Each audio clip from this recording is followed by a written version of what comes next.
Traveling full-time alone can sometimes be lonely. Most days it's just me in the wide open desert with literal tumbleweed blowing in the wind. I spent the first 2 years of van life having never met another van lifer or seeing another camper in real life. Living on the East Coast, camper vans and rigs just weren't very common to see. However, in that time, I also had a normal 9-to-5 job, so I was seeing people every day, making friends at my job, and never once thought of myself as lonely. Until now. Up until a few days ago, I hadn't spoke to anyone in a real conversation face-to-face for 2 months besides cashiers, and I realized that while I have a lot of friends online, I do want to see more people in person and interact with them and not just over social media. There are a lot of difficult things about making friends on the road. Knowing that you'll be heading in different directions in just a few days, always being placed in new settings, being unsure if they'll judge you if you tell them that you live in a van. I learned a lot about making friends on this journey I took this week and grew so much just in these few things I tried doing to get myself out of my comfort zone. And I hope that sharing them with you may help someone else who struggles in social situations too. Alright, so I'm getting ready for this bike event, which I have never gone to. I just saw a post on social media and I said, you know what, I could use to be around some people more. Maybe it's a good first step, and here we are. Very nervous. You can tell how nervous I am because I got here 3 hours early and there was no one else here. They all have electric skateboards, none of them have bikes, but I don't know what to do. Maybe I'm in the wrong spot. Maybe if I just drive around a little bit. Okay, pretend to be confident face. I never open this door in public. I get so nervous about people seeing in my personal space and knowing I live in here. But to get the bike out, not many options. I'm so nervous they're gonna see me, and I don't know why I feel dumb. They're doing the same thing as me. And the comment sections are gonna be like, just open the door, it's fine. It's like, yeah, you can say it's fine, and I know it's fine, but it doesn't make it feel fine. Like, it doesn't make the feeling stop. Chill, vibes, cool, we're totally fine. Watching this back 2 weeks later is so interesting because I've now gone to 5 of these meetups and I have no anxiety at all, and I just hop right out, and that's even translated to other parts of my life. I think being antisocial for so long just made me a bit rusty. And so the first lesson on how to make friends, like most things in life, is that the more you try, the more you put yourself out there, the easier it becomes. They don't care about me. They don't even see me. They don't even know I exist. They are living their own life and don't care. I am not the center of the attention in the world. So there are a few different ways I'm going to try and test out making friends while traveling living in a camper this week. The first way is joining a group based on one of my hobbies or interests. I chose biking, but there are several different types of groups you can try, like pottery, poetry, reading, crafting, open mic nights, writing, board games, video games, comedy, dancing. The list is honestly endless. I found this group through a post someone sent me on social media, but you can also find things that are in your area just by doing a simple Google search. I have to go over into the group of people now. Alright, act chill. Act like you know how to ride a bike. Do I? Okay, I'm overthinking. Just gotta go. Turn my brain off and go.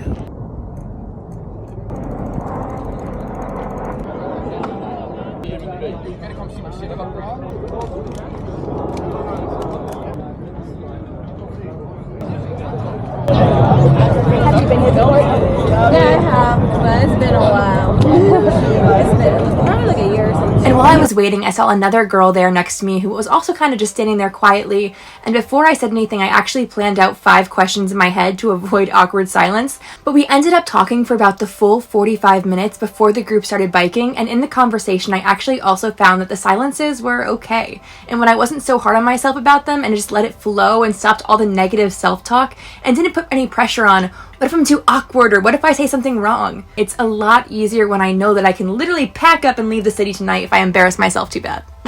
I'm joking, obviously, but you get what I mean. Pretty cool, huh? Yeah. Right? But there's a skateboard convention, and that's why all these people are here, because normally we only have a pack of probably about 3 or 4 guys. So it's called the E-Skate Con. That's what they say. Gotcha. So, alright, good Brian. I'll talk to you later. Thank you, I appreciate it. I'm Jay. I'm Tori. Tori. Nice to meet you.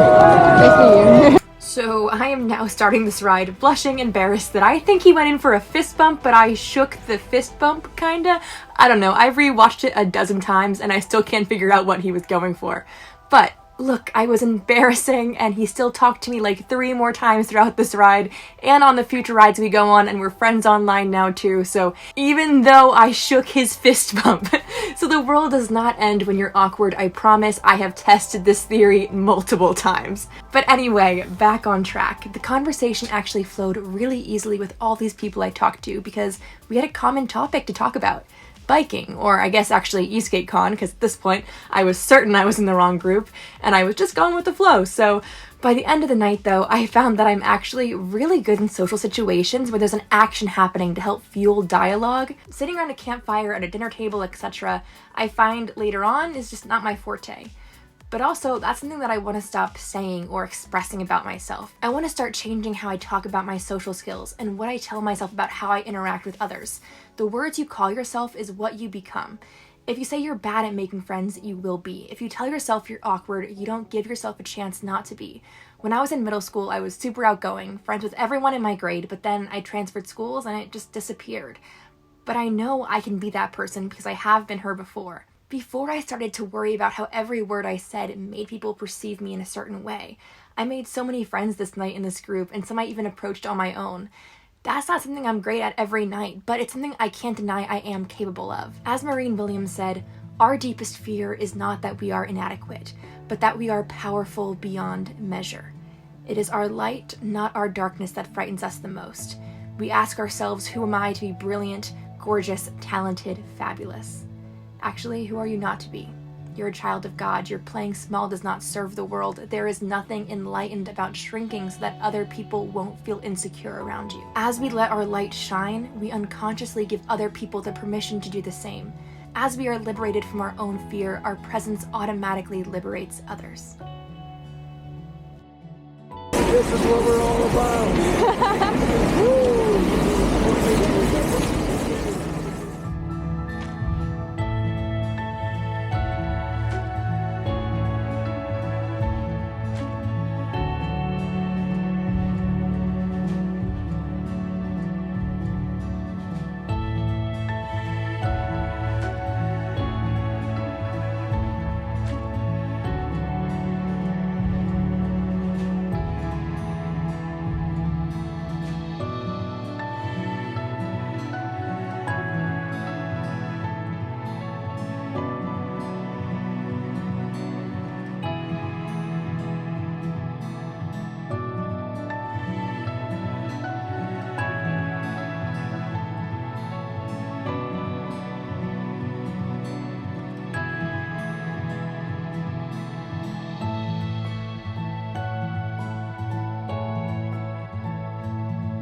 Apparently, in this parking lot, llamas stay for free. In case you have a llama who needs a parking lot.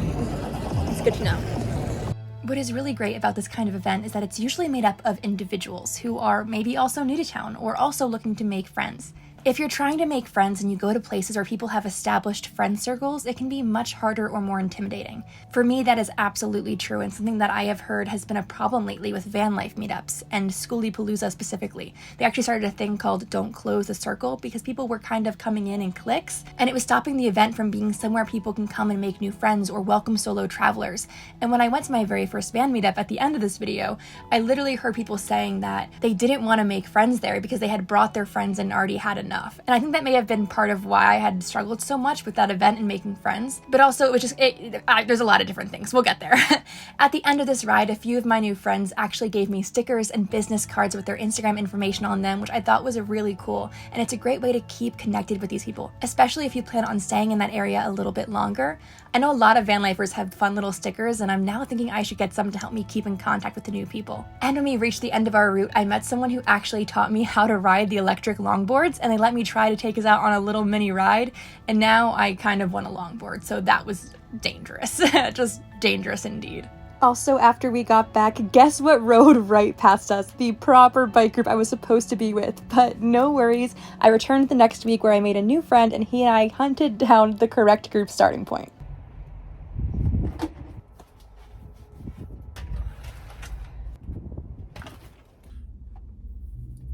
The circles under my eyes are so dark. I'm so exhausted from yesterday still. After the bike ride, my mind was so awake and I felt so good. My body was like, rest forever.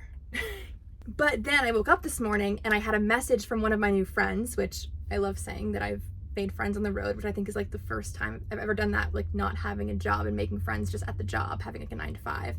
And they were like, hey, we're meeting up again today to do a trail in Red Rocks. And I was like, I'm there. What time? What are we doing? We just gotta hide these crazy bags under my eyes from such a crazy night. And then we'll be off.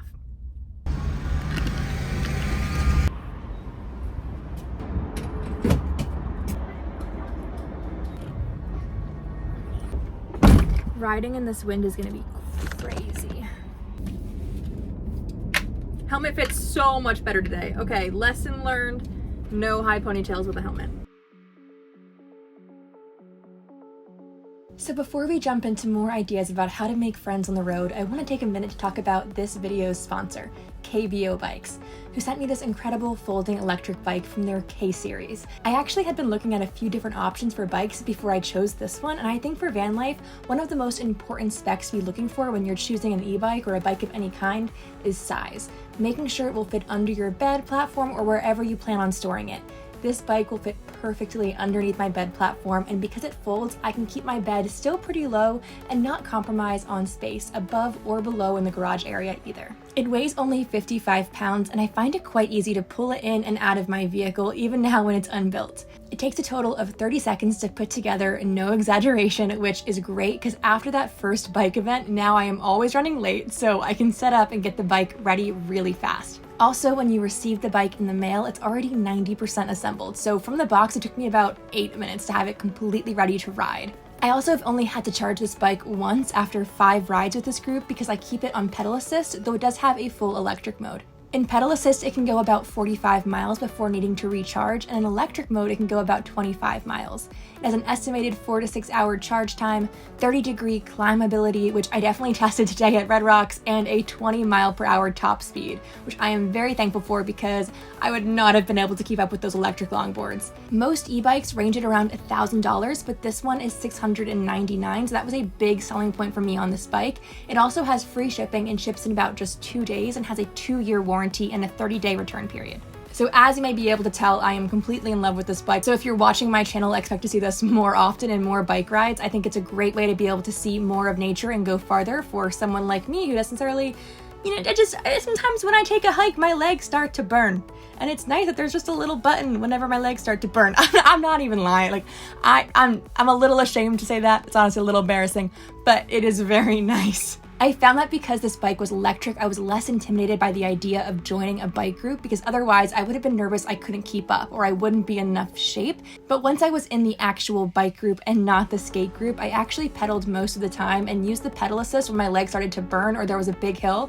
So it was a nice balance of I am still getting my exercise in, but if there's like a 3-hour ride, which is what these groups do usually, it's gonna be kind of intimidating and I'm getting into shape and I'm working on being able to build up to do that entire ride myself, but it gives you that extra boost in the beginning, which is really nice. But I couldn't be more thankful for all of the friends that I met there and all these connections, and they invited me actually to go to 2 more events after this. I invited one of my friends to go to the event that was this Saturday where we actually biked the Las Vegas Strip, and it was so cool.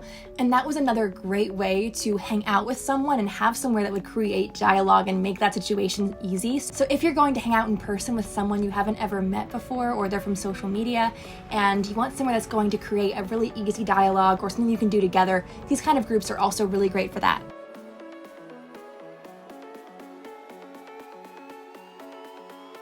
One of my favorite pieces of advice I have received about improving on making friends is to treat it like a job, because especially when you are just starting out and putting yourself out there, if you're deeply introverted like me, it probably isn't going to be fun. and it's going to feel tedious, and you may not want to do it, but put in the hard work up front and you will appreciate your effort later on once the friendship is established. I also find it feels a little bit like going to the gym. It takes a lot of effort to get there and to get started, but once you're there, you'll be happy you did it and thank yourself later. I also found another great tip is offering to help someone else or doing them a small favor. It's a great way to form a better connection as well. The female I was talking to in the beginning of this video needed a screwdriver for her bike, and I just so happened to have brought my whole house with me, and it was a great way for conversation and to create that connection as well. And something else I found in my Google searching of how to make better friends was to be positive and enthusiastic and interested in the other person. I mean, yes, there are quotes about how a common enemy can build fast friendships, but when you think about someone you're actually normally drawn to, it's not the person complaining, it's a positive, uplifting person. And people are normally interested in people who are interested in them, so don't worry about the dialogue just yet. Get good at asking questions for a while. I find it's a great way to test my comfort zone and feel out and understand the other person.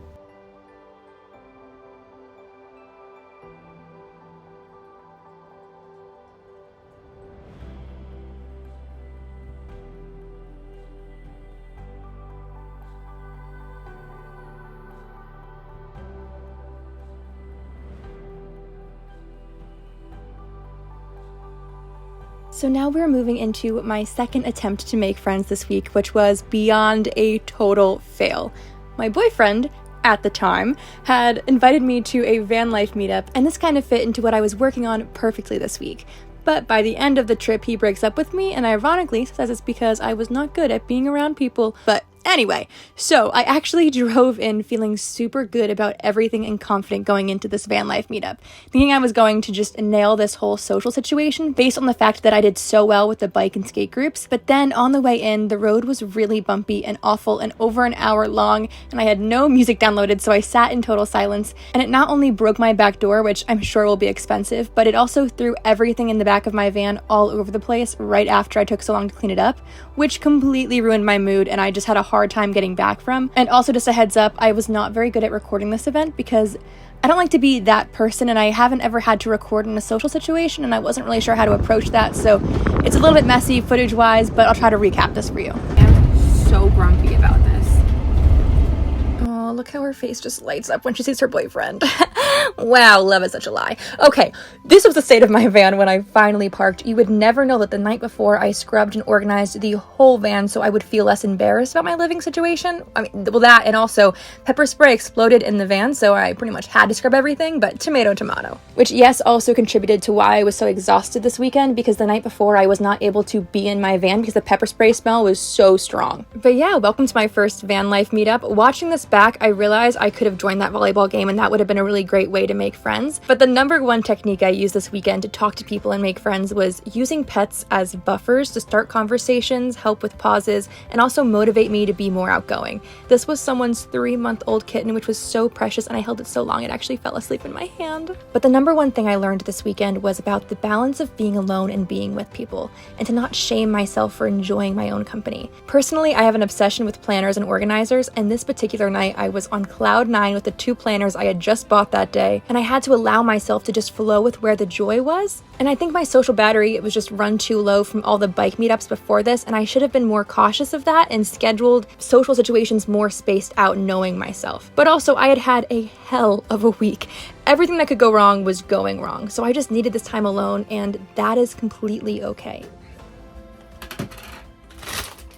A lot of people right now are out of their vans. I can hear them laughing and just joking around and the music, and I don't know, I just feel really good by myself right now, just eating some nachos and I'm working on making friends, but I'm also working on not shaming myself for enjoying being alone. And I think there's even a skill and a gift in that, in being good at being alone and being happy in this, and just I enjoy being by myself. I like who I am. I like how I do things, and I think society really praises extroverts by design, but I think a truly full life is having a balance of both. Hi, babe! I know it looks sad, but really it's not that depressing. Part of me wants to just kind of call it quits and be like, all right, we came out, we tried, but it's like, we haven't tried enough yet.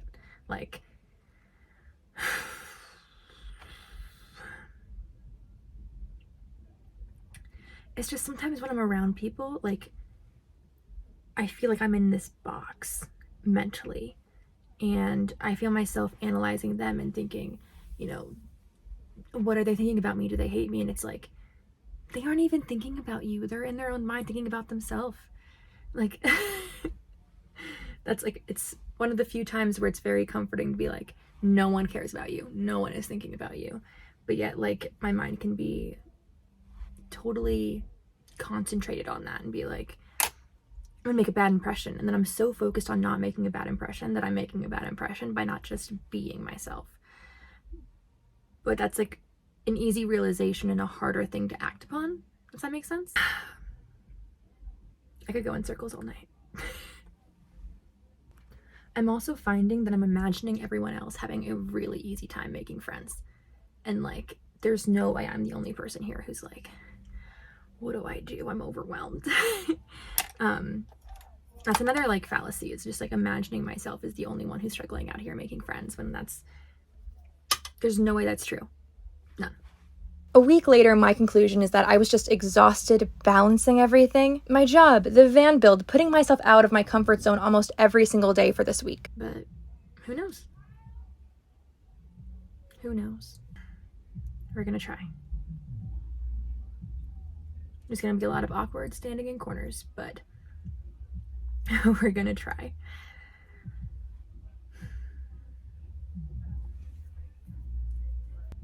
All right, let's get dressed.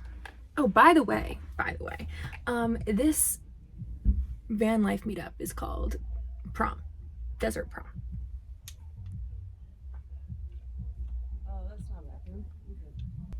So yeah, I am parked by the bathrooms, alone, not with the other vans down in the van section, because that's where my boyfriend told me to park, in the corner, away from everyone. But yeah, anyway, no, I feel self-conscious that I'm in like a not very prom-y dress.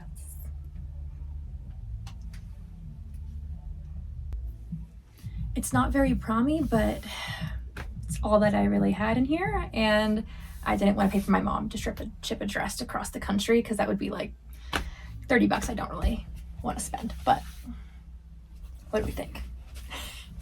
Also, I got my date flowers. If you're watching this, buy someone you love flowers. They always freak out. It's amazing, and it's just like a really nice way to like, I think because it's unnecessary, people love it. Actually, he was just super awkward and avoidant when I gave them to him, and he broke up with me less than 24 hours later, so that really explains that. But yeah, I went to the event that night and then kind of just spent most of the time alone. So yeah, there's just not really a happy ending to this video, but that's kind of just how growth goes. It's a roller coaster of up and downs and learning. And I really wanted to show the negative as well as the positive, to show you that if you suck at one way of making friends, you can try something else and you might succeed at that. And honestly, I have been so much more fearless and outgoing since putting myself out there in this video. I can feel how it's helped me open up and come out of my shell, even if I did fail in this one situation. But I do want to add one final note and advice for if you're making friends, which is pick the right people to be friends with, and don't be afraid to cut them out of your life if they're bringing negativity. Quality over quantity, right? But more importantly, it truly affects how you view yourself and how you feel and who you become. Thanks so much for watching. I'll see you in the next one.